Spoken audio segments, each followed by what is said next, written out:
ఇక లక్ష్మి, విహారీలను రౌడీలు పక్కపక్క గదిలోనే ఉంచుతారు. విహారీ లక్ష్మితో మాట్లాడి "నీకేం కాదు. నేను నిన్ను కాపాడతా" అని అంటాడు. విహారీ సడెన్‌గా మాట్లాడడం మానేయడంతో లక్ష్మి చాలా టెన్షన్ పడుతుంది. మరోవైపు భుజంగాన్ని పోలీసులు హాస్పిటల్‌కి తీసుకెళ్తుంటారు. ఇంతలో కొంతమంది రౌడీలు ఓ లేడీ వచ్చి పోలీసులకు గన్ గురిపెట్టి భుజంగాన్ని వదిలేయమని పోలీసులను భయపెడతారు. దాంతో పోలీసులు భుజంగాన్ని వదిలేస్తారు. ఇక మరోవైపు లక్ష్మి విహారీని పిలుస్తూ ఉంటుంది. మరోవైపు లక్ష్మికి 2 గంటలు టాబ్లెట్లు వేయకపోతే కడుపులో బిడ్డకి ప్రమాదమని బామ్మ లక్ష్మి కోసం వెతుకుతూ ఉంటుంది. ఇక పోలీస్ కానిస్టేబుల్ కూడా లక్ష్మి కోసం వెతుకుతూ ఉంటారు.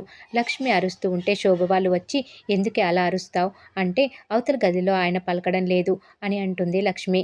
"కాసేపట్లో నువ్వు కూడా చచ్చిపోతావు. నీ కడుపులో బిడ్డ కూడా చచ్చిపోతుంది" అని శోభ చెప్పి వెళ్ళిపోతుంది. కడుపులో బిడ్డ అనగానే విహారికి మెలకువ వస్తుంది.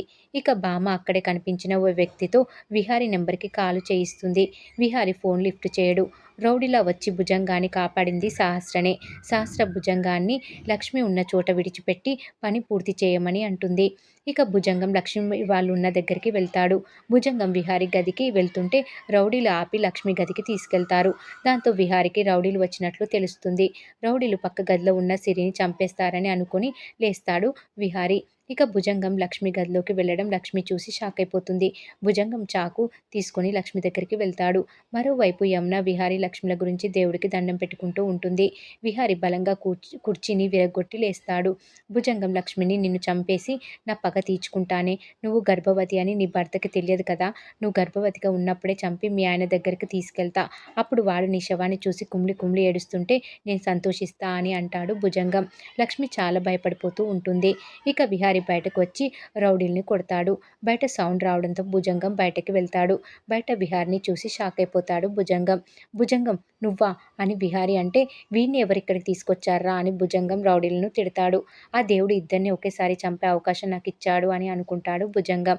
ఇక లక్ష్మి విహారిని భుజంగం ఏం చేయకుండా చూసుకోవాలని అనుకుంటుంది. బలవంతంగా కట్లు విప్పుకుంటుంది. భుజంగం విహారీ ఇద్దరు గొడవ పడుతూ ఉంటారు. విహారీ భుజంగాన్ని చితక్కొడతాడు. శోభ లక్ష్మిని పట్టుకోవడానికి వెళ్తూ ఉంటుంది. లక్ష్మి శోభని తోసేసి బయటకు వస్తుంది. మరోవైపు పోలీస్ సంధ్య కూడా టీంతో భుజంగం కోసం వెతుకుతూ ఉంటుంది.